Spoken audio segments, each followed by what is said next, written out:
Les matins de France Culture. Guillaume Erner.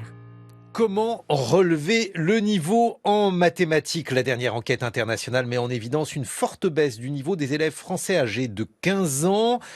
Pourquoi et comment tenter d'y remédier? Nous sommes en duplex avec Hugo Duminil-Copin. Bonjour. Bonjour. Hugo Duminil-Copin, vous êtes lauréat de la médaille Fields, donc cette prestigieuse distinction mathématique. Dans ce studio, une autre forte en maths, Laure Saint-Raymond. Bonjour, vous êtes professeur à l'Institut des hautes études en sciences. Je vous ai invité notamment parce que vous représentez deux positions par rapport à cette pétition, une pétition qui lance un appel pour que soit mise en œuvre, je cite les premiers mots, une stratégie nationale ambitieuse en matière de mathématiques. Vous, Laure Saint-Raymond, vous n'avez pas signé cette tribune. En revanche, vous, Hugo Duminil-Copin, vous l'avez signée.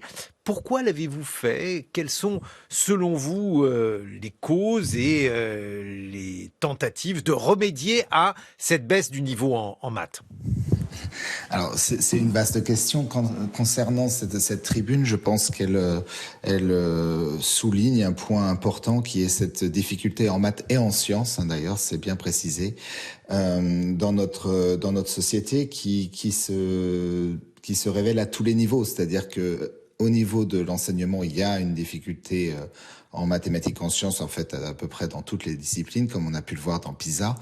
Mais c'est aussi, ça va au-delà de ça, c'est dans la formation des enseignants, c'est dans la recherche, l'interaction avec la société et l'économie.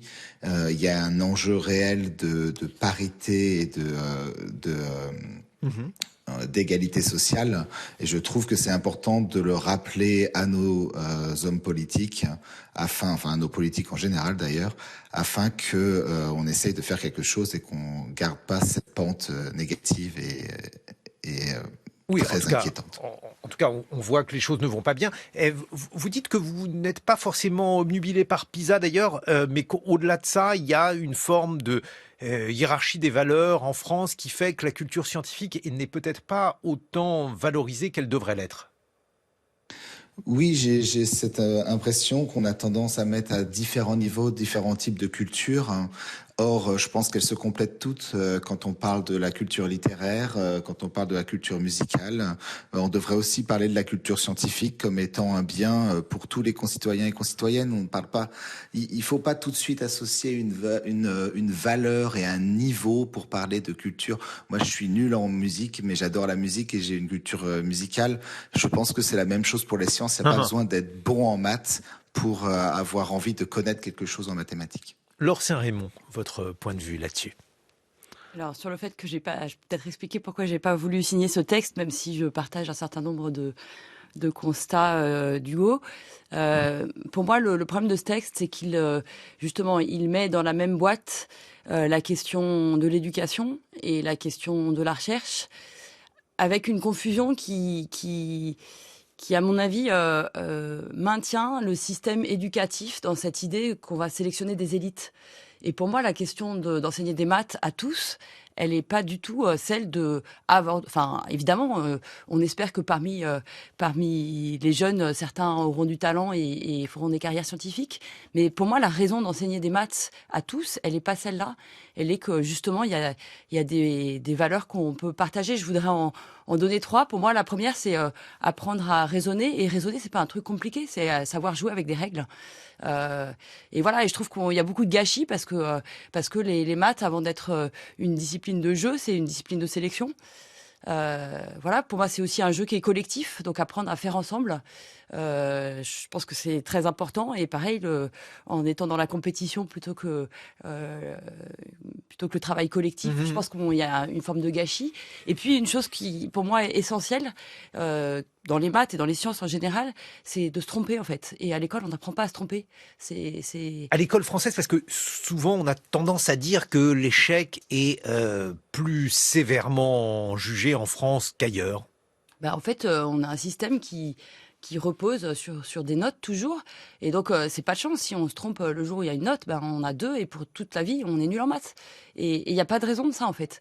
Donc, pour moi, finalement, cette question des maths à l'école, elle doit être quelque part dissocié du fait que qu'on veut aussi produire des scientifiques et l'un quelque part si l'école est capable de produire des gens qui sont heureux, qui sont capables de faire grandir leurs talents, des talents il y en a aujourd'hui comme il y en avait hier, donc on en aura des scientifiques. Hugo Duminil, le copain, ce qui est toujours étonnant dans votre discours, c'est que donc vous êtes un grand mathématicien et vous êtes à la fois très humble et vous avouez que il y a des choses que vous ne comprenez pas, que vous n'êtes pas né en étant médaille Fields. Oui, pour vous donner un exemple, les 2 derniers jours, je les ai passés à essayer de démontrer quelque chose et en fait, j'ai essayé de démontrer la mauvaise chose. C'est-à-dire que j'essaie de démontrer le contraire de ce qui est vrai. Et en fait, c'est le quotidien des mathématiciens et des mathématiciennes. Et là, je rejoins entièrement Laure Saint-Raymond là-dessus. C'est que aujourd'hui, on est en train de nier, en quelque sorte, la façon dont on apprend en général, qui est par l'erreur. Quand on voit un petit enfant apprendre à peu près n'importe quoi, on voit qu'il fait ça en se trompant et en réitérant. Et ben, c'est la même chose en mathématiques et c'est quelque chose qu'il faut effectivement absolument remettre au centre de l'école et en particulier convaincre nos concitoyens et concitoyennes, les parents en particulier, qu'un enfant qui se trompe, c'est pas un enfant qui est nul en maths et il faut surtout pas aller lui dire qu'il est nul en maths. Mmh. Et mais vous justement, puisque vous êtes venu relativement tard aux mathématiques, est-ce que ça veut dire que d'abord c'est possible, c'est la preuve qu'on peut avoir un déclic tardif. Qu'est-ce qui a été la cause, la raison de ce déclic, Hugo Duminil, le copain? Dans mon cas, ça a été un échec en fait, en début de première, dans une classe particulière, hein, qui était une classe de bon niveau. J'étais pas un mauvais en maths avant ça, mais je me suis retrouvé dans une classe où je me suis retrouvé avant-dernier. Et c'est ce choc en fait qui a déclenché chez moi j'ai changé de logiciel d'apprentissage en quelque sorte. Je me suis dit bon bah là je comprends plus les choses. Qu'est-ce que je fais face à quelque chose que je ne comprends pas, que je ne maîtrise pas. Et j'ai retrouvé des similarités avec ce que les gens ont l'habitude de voir en sport ou en musique, où c'est des choses qui sont évidentes. En sport, c'est évident qu'on va répéter un geste pour pouvoir le maîtriser. Et en fait, puisque je faisais beaucoup de sport à cette époque, c'est quelque chose que j'ai transféré assez naturellement aux mathématiques et qui s'est révélé être très agréable, en fait. Mais cette chose-là, j'ai eu presque un énorme coup de bol, en quelque sorte, de le faire. Et c'était pas quelque chose qui était, qu'on nous apprenait à l'école, ou du moins, c'est pas mon souvenir. Et vous, Laure Saint-Raymond, comment êtes-vous devenue matheuse? Un petit peu par hasard. Non, en fait, j'ai été à l'école à une époque où, quand on était un bon élève, on allait faire des études scientifiques. C'était pas vraiment une passion au départ, hein, et, et quelque part, j'ai réalisé que c'était quelque chose que les mathématiques avaient un aspect presque artistique, enfin une forme d'esthétique. Il a fallu que j'attende d'être en classe prépa pour ça. Voilà, donc quelque part, ce qui m'attire dans les maths, c'est ce que ne verront jamais les gens qui feront que des maths jusqu'au lycée. Donc, voilà, C'est-à-dire parce que, pour le dire en quelques mots, en tout cas avec des mots que je suis capable de maîtriser, vos travaux portent sur la dynamique des gaz.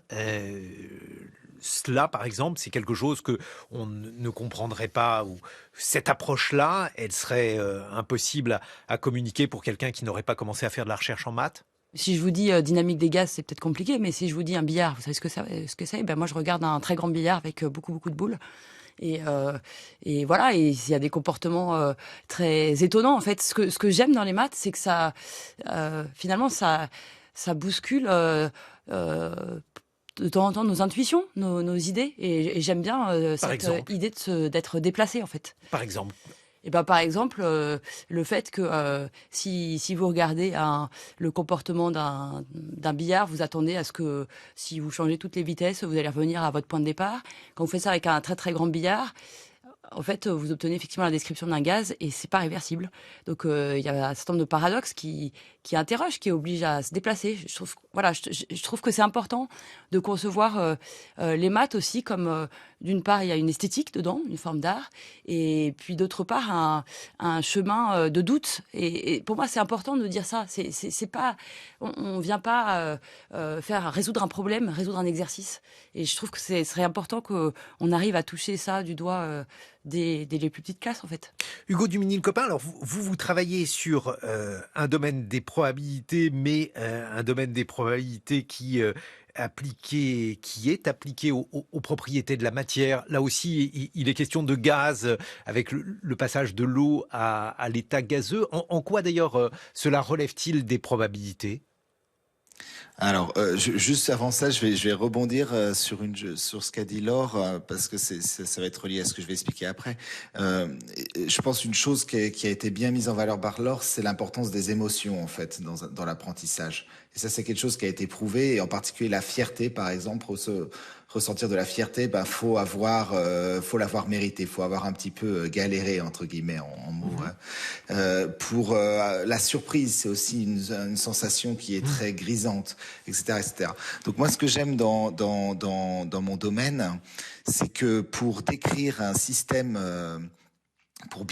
système à notre échelle, comme un gaz dans une pièce ou comme un aimant, et ben en fait, surprenamment, une chose qui nous aide, c'est le hasard, parce que ça va nous permettre de savoir ce qui est le comportement typique au lieu d'avoir un comportement particulier. Si je vous demande ce que vous avez fait lundi 14 mars, probablement vous vous souviendrez pas. Mais si je vous dis qu'est-ce que vous faites un lundi typique, ben là vous allez avoir des idées de ce que c'est qu'un lundi typique pour vous. Ben c'est la même chose pour moi et d'ailleurs pour Laure.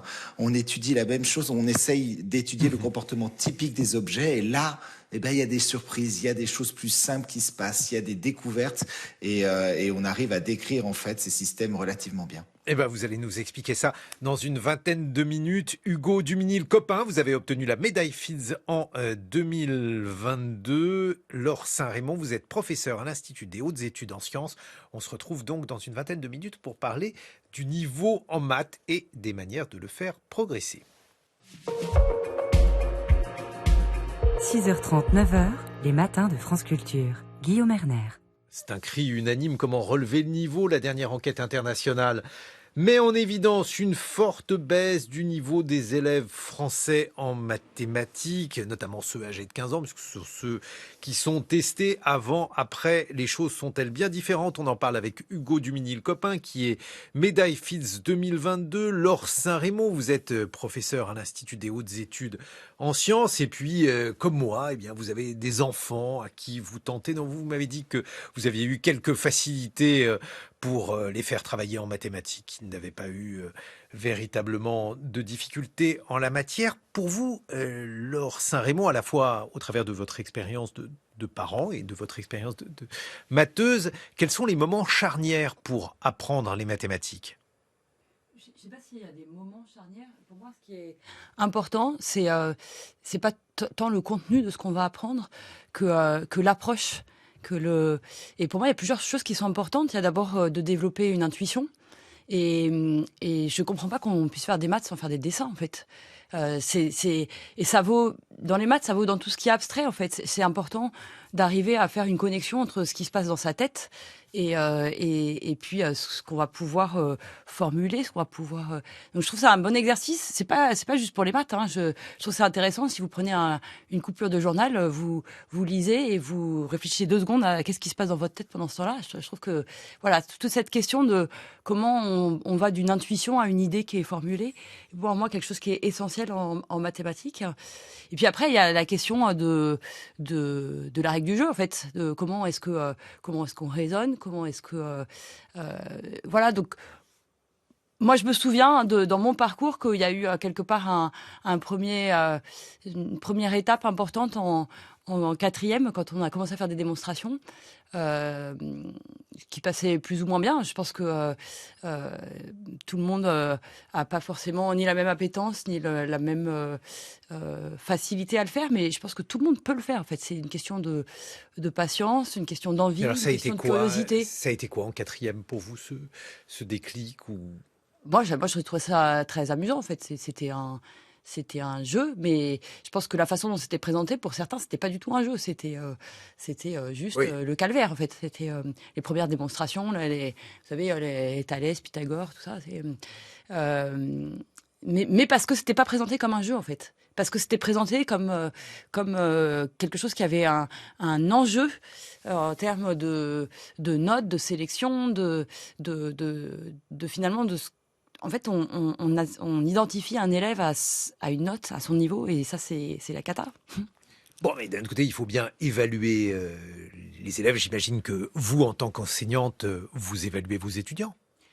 J'évalue mes étudiants, certes, mais pas pour eux, pas pour que les comparer aux autres, ni pour que pour une fois pour toutes, ils soient dans une case. Moi, aujourd'hui, ce que j'essaye de faire, alors j'enseigne plus beaucoup, donc mais pour moi, ce qui est plus important, c'est qu'un élève refasse le même devoir jusqu'à ce qu'il ait compris. Je m'en fiche que la première fois, il sache pas faire. Et c'est ça le but de l'enseignant, c'est de faire grandir l'élève. C'est pas que de le mettre dans une case. Hugo Duminil-Copin, qu'en pensez-vous? Je suis entièrement d'accord et il y a des systèmes, le système finlandais par exemple, où les notes n'existent quasiment pas dans les premières années de l'éducation. C'est souvent des auto-évaluations, justement pour essayer de savoir si une notion est acquise ou non, et si elle n'est pas acquise, l'élève va continuer à travailler dessus. Donc je pense pas que la note soit une fatalité. C'est pas quelque chose, c'est pas un passage nécessaire dans l'enseignement. Je n'y crois pas en tout cas. Et vous, par rapport à ce que vous avez observé, je ne sais pas si vous avez des enfants, Hugo Duminil-Copin, si vous avez eu l'occasion de voir comment ils apprenaient les mathématiques, s'ils sont déjà à ce stade-là de leur cursus, mais en tout cas, si vous deviez vous prononcer sur la façon dont on peut revoir l'apprentissage des mathématiques, puisque j'ai entendu dire, par exemple, des grands matheux que ce qui pêchait d'abord, c'était la manière dont on apprenait vraiment les bases de l'arithmétique, voire les tables de multiplication. Qu'est-ce que vous en pensez, vous? Alors, ma fille a 2 ans et demi, donc elle est au tout début de son cursus, mais elle a déjà commencé à apprendre des maths. C'est ça qui est intéressant, c'est qu'on ne se rend pas compte, mais l'apprentissage de la notion de forme, le dénombrement, etc., ça commence très très jeune. Et la chose que je trouve intéressante, c'est de voir en fait à travers ces très jeunes enfants que y a les bases de ce qui se produira plus tard, c'est-à-dire la géométrie, les tables de multiplication, l'addition, etc., toutes les opérations. En fait, il commence à les manipuler dans des cas extrêmement simples, très très jeunes. Et je pense que c'est plutôt ça qui est intéressant, c'est d'avoir ces notions qui viennent lentement, tranquillement, au rythme de la personne. Et ma fille, elle a 2 ans et demi, elle commence à apprendre à compter en quelque sorte. Alors bien sûr, elle va pas faire 213 plus 512, mais elle est en train de commencer à toucher du doigt ce que c'est que prendre un objet, en prendre un autre, de les additionner en quelque sorte, etc., etc. Et je pense que dans l'éducation, c'est quelque chose d'intéressant d'essayer d'avoir l'introduction des concepts très tôt dans des cas très simples. C'est un petit peu d'ailleurs ce qui est défendu dans la méthode de Singapour, par exemple, d'avoir la division dès le CP dans des cas extrêmement simples pour donner en quelque sorte le début d'intuition qui va donner confiance à l'élève de créer sa propre vision du concept et qui va l'amener plus loin in fine parce que ce sera par petites étapes. Mais alors, vous, par exemple, vous y croyez en cette méthode de Singapour? Si vous pouviez en quelques mots nous dire en quoi elle consiste et en quoi elle diffère, si elle diffère des méthodes d'apprentissage qu'on utilise en France, Hugo Duminil-Copin. Alors bon, je suis pas enseignant, donc je me garderai de dire si c'est une bonne méthode ou pas, mais elle est beaucoup plus basée sur l'aspect de rendre quelque chose abstrait en plusieurs étapes. C'est-à-dire il y a vraiment un processus d'abstraction. On vous envoie pas à la figure quelque chose d'abstrait immédiatement. Il y a ces fameuses 3 étapes. On commence par quelque chose de concret, c'est-à-dire on va même manipuler probablement des objets. Ensuite, on va tenter de faire exactement ce qu'a dit Laure Saint-Raymond, c'est-à-dire de schématiser, de rendre la notion un peu plus abstraite. Et enfin, dans un dernier temps, il y a ce processus d'abstraction qui est parfois le plus excusez-moi, le on plus était sur l'abstraction pour les gens, ce qui est de passer au chiffre ou au symbole. C'est cette chose la formule, là, cette chose qui traumatise les gens, mais en fait, elle vient dans un 3e temps. Et du coup, par ces 2 étapes préliminaires, cette formule, elle prend un sens totalement différent. Les mathématiciens et mathématiciennes, quand ils vous envoient une formule à la figure, en fait, eux, c'est une histoire qu'ils vous racontent. Derrière, ils voient l'histoire. Mais si on n'explique pas comment voir ce qu'une formule dit à une personne, à un jeune enfant, il verra juste une suite de symboles et ça va le braquer. Donc cette méthode de Singapour, de ce point de vue-là, elle tente de casser ce mécanisme de peur en ayant différentes étapes concrètes. Mais bon, je suis pas pédagogue, donc je saurais pas vous en dire plus sur le sujet. Moi, j'aimerais savoir, Laure Saint-Vincent, Laure Saint-Raymond, si il y a justement une différence entre les questions d'abstraction et de mathématiques concrètes, car je ne sais pas si ça vous parle pour vous qui êtes une grande matheuse, mais il y a un moment où les mathématiques, justement, cessent d'être intuitives pour devenir, en tout cas pour le profane, profondément contre-intuitives, avec des objets qui sont difficiles à se représenter, avec voire des objets qui n'existent pas dans la réalité sensible. Est-ce que ce niveau-là, ce décrochage-là, il n'est pas aussi responsable d'une partie donc du niveau faible de ceux qui décrochent en mathématiques? J'ai l'impression que ma question est complètement abstraite pour vous. Non, elle est tout à fait concrète parce que j'ai beau être mathématicienne, ce que je peux comprendre à l'intérieur des maths, c'est une infime partie de ce qui est connu aujourd'hui. Donc peut-être on le dit pas assez, mais même quand on est mathématicien, il y a plus de maths qu'on comprend pas que de maths qu'on comprend. Et donc je me vois très bien dans un séminaire où je comprends rien du début jusqu'à la fin. Et c'est important de le dire, je crois. On n'est pas des surhommes ou des surfemmes. On a notre domaine d'expertise, notre domaine de compétences. Comme dit Hugo, en fait, c'est une certaine familiarité en fait avec certains objets avec qui on vit tous les jours. Et je pense qu'il n'y a pas de fatalité pour moi. Il n'y a pas des gens qui sont doués pour ça ou pas doués. Encore une fois, c'est toute une histoire. Il y a des objets qu'on a vus sous plein de formes différentes. Pas de fatalité, mais il y a des choses qui sont abstraites. Et on n'est pas égaux face à l'abstraction, face à toutes les abstractions. Il s'est passé dans votre cerveau des choses qui ont fait que vos capacités d'abstraction ont été supérieures à celles d'autrui, les miennes. Par exemple, vous avez observé peut-être avec vos enfants qu'à certains moments, cette capacité se mettait en place ou pas. Est-ce que vous avez réfléchi aux raisons pour lesquelles elle peut mieux se mettre en place ou alors pas se mettre en place du tout? C'est une question qui est difficile et je voudrais dire quand même que même pour un même objet abstrait, quand on est plusieurs, on n'a jamais la même représentation. Et ça, pour moi, c'est très riche en fait, parce que finalement, un objet, il prend corps, il prend forme, parce que moi, j'ai une idée de cet objet, parce que mon voisin a une autre idée. Et voilà, je crois beaucoup quand même à ce travail collectif pour aider à l'abstraction. Moi dans ma tête, j'ai des images, elles sont concrètes. Je vous parlais tout à l'heure d'un billard, des boules qui se tapent dedans. Enfin, je pense que finalement, la capacité d'abstraction, elle est liée à la capacité d'imagination et de créativité. Et moi, j'ai l'impression qu'on a une action dans le système scolaire qui est contraire à ce qu'il faudrait. On bride l'imagination. Qu'est-ce que vous en pensez, vous, Hugo Dumesnil-Copin, pour les notions en mathématiques qui sont impossibles à représenter, en tout cas de manière triviale? Mais il y en a pas en fait. Pour moi, toutes les notions, en fait, l'abstraction, c'est juste une description des choses qu'on n'a pas encore transformées en quelque chose d'intuitif. Et c'est comme si vous me disiez que vous savez pas courir. Il y a des gens qui courent beaucoup plus vite que vous. Mais pourquoi ils courent plus vite? Parce qu'ils se sont entraînés, parce qu'ils se sont exercés. Et en fait, cette capacité d'abstraction, cette capacité à rendre intuitif des choses qui ne le sont pas forcément au départ, cette chose-là, ça s'entraîne. Donnez-moi des exemples, Hugo Dumesnil-Copin, sur des notions qui peuvent paraître abstraites, voire inexistantes. Je ne sais pas, quand on touche à l'infini, au nombre imaginaire. Enfin, il y a des choses qui sont très contre-intuitives. Une dérivée, encore, on peut à peu près comprendre ce que c'est intuitivement, mais il y a beaucoup de notions mathématiques qui ne se laissent pas traduire aisément.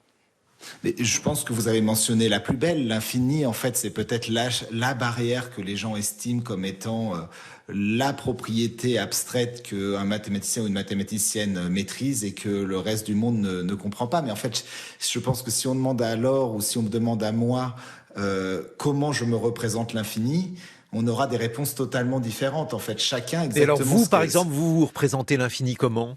Moi, ça va dépendre du moment. C'est-à-dire si je fais de la percolation, c'est-à-dire ce que je fais dans ma vie de tous les jours, essayer de comprendre les transitions de phase, ça va plutôt être de l'infiniment petit, ça va être un changement extrêmement brusque, infiniment brusque de mon système, tandis que dans d'autres cas, quelqu'un qui fait de la théorie des nombres peut-être va imaginer quelque chose qui sera, ou de la théorie des ensembles, quelque chose d'infiniment grand, et pourtant on parle de la même notion au départ. On a tous des images mentales extrêmement personnelles, et d'ailleurs elles sont très très dures à décrire. Et c'est peut-être la beauté de la chose. Et alors, si je vous demande, Hugo Duminil-Copin, par exemple, un nombre complexe, un nombre imaginaire, un nombre dont le carré est négatif, alors qu'on nous a expliqué a priori qu'il ne pouvait pas y avoir de carré négatif. Oui, moi, un nombre imaginaire, pour moi, c'est un point du plan. Ça, c'est pas forcément la chose la plus abstraite à imaginer, parce ça a presque été défini comme ça. Et en fait, le carré, dans le cas des nombres complexes, c'est presque comme une rotation. Il y a un aspect de rotation dans le plan. Et donc, du coup, en faisant une rotation de 2 fois l'angle, on peut se retrouver sur la ligne réelle négative. Il n'y a aucun souci. Il suffit de partir d'un point qui est sur la ligne verticale au-dessus de 0. Et donc, du coup, une fois qu'on comprend ce carré comme étant une sorte de rotation dans l'espace du plan, on se retrouve à intuiter sans aucun souci qu'on peut obtenir des nombres négatifs comme le carré de quelque chose. Mais ce processus, justement, c'est vraiment, on est dans la schématisation dans notre esprit. On essaie de se trouver des images mentales qui vont nous décrire notre intuition de la chose que vous décririez comme abstraite, mais qui devient très concrète dans mon esprit, en fait.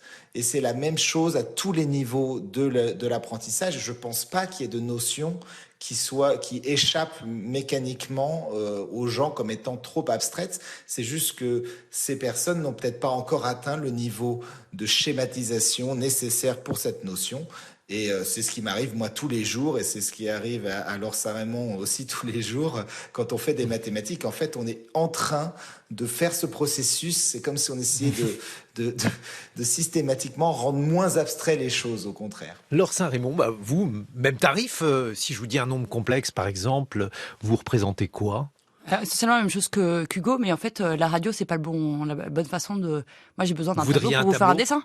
Voilà. Sinon, c'est compliqué, en fait. Pour moi... peut-être parce que votre intelligence est... Et visuelle aussi, oui. Et je pense que... non, elle est visuelle et elle est aussi dans la main, en fait. Dans le fait de faire un dessin. Et je trouve que c'est important de dire aussi qu'on fait pas juste des maths avec juste son cerveau. On fait des maths avec ses yeux, avec ses oreilles, avec... Et alors, pour l'infini aussi, vous auriez besoin de faire des dessins ? C'est plus difficile sans doute de représenter l'infini, mais je pense qu'en fait c'est pour le coup, je pense que c'est une notion qui est très intuitive. Si on demande à un enfant de dessiner un cercle et on lui demande où ça commence, où ça finit, il va vous dire que ça commence pas et ça finit pas. Donc je pense que c'est une notion qui est quand même relativement intuitive. Et lorsque l'on ne peut pas dessiner une géométrie, par exemple, supérieure à une géométrie à 3 dimensions, est-ce que ça aussi, vous réussissez à vous la représenter ? Est-ce que vous la dessinez, je ne sais pas de quelle manière ? Je la représente comme font les gens qui font des plans même en 3 dimensions, parce que dessiner déjà en 3 dimensions, c'est déjà compliqué. On fait des coupes. Et ça, les gens le font depuis toujours. Donc, quelque part, oui, il y a une capacité d'abstraction en maths, mais quand même, quand vous imaginez autant des Romains, vous avez quand même besoin aussi d'une capacité d'abstraction. Vous voyez pas ça dans la rue, vous n'avez pas une expérience sensible. Donc de toute façon, cette capacité d'abstraction, elle existe toujours dans la vie. Quand vous lisez un livre, vous lisez des mots, ça se transforme dans votre tête comme une image, une histoire. Les maths, c'est pareil. Et alors, dans ce cas-là, à titre personnel, Laure Saint-Rémond, ce qui vous résiste en mathématiques, comment expliquez-vous que quelque chose, qu'une notion vous résiste de trop ? Est-ce que c'est par surcroît d'abstraction ? Est-ce que c'est au contraire parce que, je ne sais pas, vous n'arrivez pas à l'interpréter correctement ? Parce que pour le coup, mon esprit il est pas infini, il est même assez limité et je comprends pas. Donc c'est pas parce qu'on peut avoir une idée des objets eux-mêmes et c'est pas pour ça qu'on comprend comment ils se connectent entre eux. Et les maths quelque part, Et c'est là aussi que les maths peuvent peut-être rendre service à d'autres disciplines. C'est cette aptitude à faire des connexions. Et voilà, quelque part, un objet abstrait, on n'a jamais fini d'en faire le tour, de comprendre toutes ses propriétés, d'avoir vu justement toutes ses faces. Et s'il y a cette notion aussi d'infini. Donc voilà, je pense que c'est important voilà, de se dire aussi que ce qui reste à faire, c'est toujours plus grand que ce qu'on sait déjà faire. Hugo Duminil-Copin, d'ailleurs, dans les termes que vous employez, on a toujours l'impression qu'on pourrait vous comprendre. Vous parlez de percolation, par exemple, ce qui est quelque chose qu'on peut voir chaque matin lorsque le café coule. Alors même que ce sont des notions de probabilité qui sont évidemment des notions très abstraites et très compliquées à maîtriser. Oui, mais après, on apprend, c'est ce qu'a dit Laure Saint-Raymond de façon très éloquente, on apprend à devenir proche de ces notions, ça prend du temps, moi ça a pris énormément de temps, on dit souvent que les mathématiciens et mathématiciennes ont fini leur travail de créativité très très jeune, je crois que c'est de plus en plus faux, parce que justement il y a ce processus d'acquisition des connaissances qui est permanent.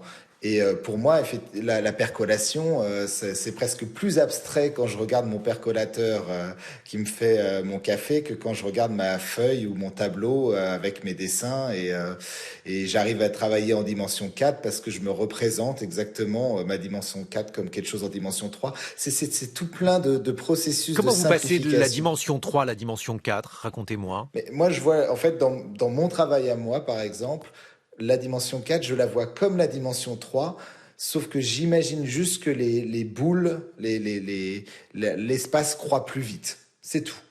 Il croît à la puissance 4, entre guillemets, au lieu de puissance 3, mais je me fais exactement les mêmes dessins dans ma tête, mes chemins, parce que la percolation, c'est vraiment une étude des chemins aléatoires, comme si on regardait des labyrinthes aléatoires, en quelque sorte. Et donc, je regarde les chemins dans mes labyrinthes aléatoires, exactement comme si j'étais en dimension 3. Et en fait, mon intuition, elle permet quand même de faire ce que j'ai envie de faire. Mais Elle permet est-ce qu'il cette vous résiste, visualisation. Hugo Duminil-Copin, puisque vous nous avez dit que vous aviez passé deux jours en prenant un problème dans le mauvais sens. Alors, ce qui vous résiste, Ah ça ouais, vous résiste pourquoi? Avez-vous oh, mais réfléchi à... tout me résiste quasiment. Moi, Ouais, parce que j'ai vous du êtes mal d'une à enfanter modestie. d'à peu près. Non, mais c'est une réalité. Et je pense qu'en fait, c'est pas forcément un désavantage d'avoir besoin de temps pour découvrir quelque chose. J'ai des collègues qui sont beaucoup plus rapides que moi.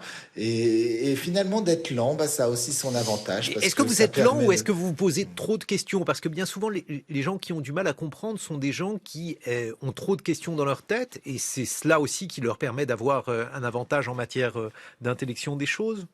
Bah, alors ça, c'est très vrai. Je pense que dans mon cas, en tout cas, j'ai beaucoup de mal à réprimer les questions qui me viennent. J'ai besoin d'une compréhension tellement précise de la chose que j'ai toujours des questions qui viennent pour tenter d'améliorer la compréhension de ce que je suis en train de regarder. Et même sur mes papiers, même sur mes théorèmes, bah, je continue à les revisiter systématiquement parce que me viennent de nouvelles questions, de nouvelles idées pour partir dans de nouvelles directions. Donc justement, je trouve que au contraire, c'est presque un super pouvoir d'être incapable d'estimer qu'on a tout compris à quelque chose. En général, quand on pense avoir tout compris, c'est le début d'une grande catastrophe, quel que soit le domaine, et c'est vrai en mathématiques également. Vous aussi, vous l'avez ce super pouvoir, Laure Saint-Raymond, quand vous dites que vous ne comprenez pas tout. Que je comprends essentiellement rien, oui, même. Mais Non, je non, pense mais que pourquoi vous dites ça? non, mais si, je pense que c'est important et c'est important pour rester, ce que dit Hugo, rester éveillé, rester en marche, pas, voilà, de pas trop se reposer sur ses certitudes. Je pense que ça vaut en maths, ça vaut dans la vie en général. Mais le fait là aussi de complexifier les choses, puisque votre regard est un regard évidemment beaucoup plus érudit que celui de la plupart des mortels lorsque vous êtes confronté à une question mathématique. Donc si vous ne comprenez pas, c'est parce que vous posez des questions que les gens normaux, entre guillemets, ne se posent pas. Je sais pas, je suis allée la semaine dernière faire un atelier maths engine dans un lycée avec des élèves plutôt de milieux pas très favorisés, des élèves en tout cas répertoriés comme étant nuls en maths avec 2 de moyenne. Des questions, ils en avaient plein en fait. Juste jamais on les autorise à se les poser. Donc pour moi, la question, elle est pas de savoir si certains ont plus de questions que d'autres, ont plus de facilité à comprendre. La question, elle est celle de la liberté. Est-ce qu'on s'autorise à pas comprendre? Est-ce qu'on s'autorise à faire des hypothèses qui peut-être sont bêtes et peut-être mènent dans une mauvaise voie? Pour moi, c'est ça qui est essentiel, c'est d'avoir cette liberté. Et la question, est-ce que l'école aujourd'hui permet cette liberté? Je suis pas sûre. Merci en tout cas beaucoup d'avoir été avec nous, Laure Saint-Raymond, professeur à l'Institut des hautes études en sciences. Et merci mille fois Hugo Duminil-Copin, lauréat de la médaille Fields 2022. Dans quelques secondes, juste après le 8h45, vous aurez droit aux 2 François, c'est promis.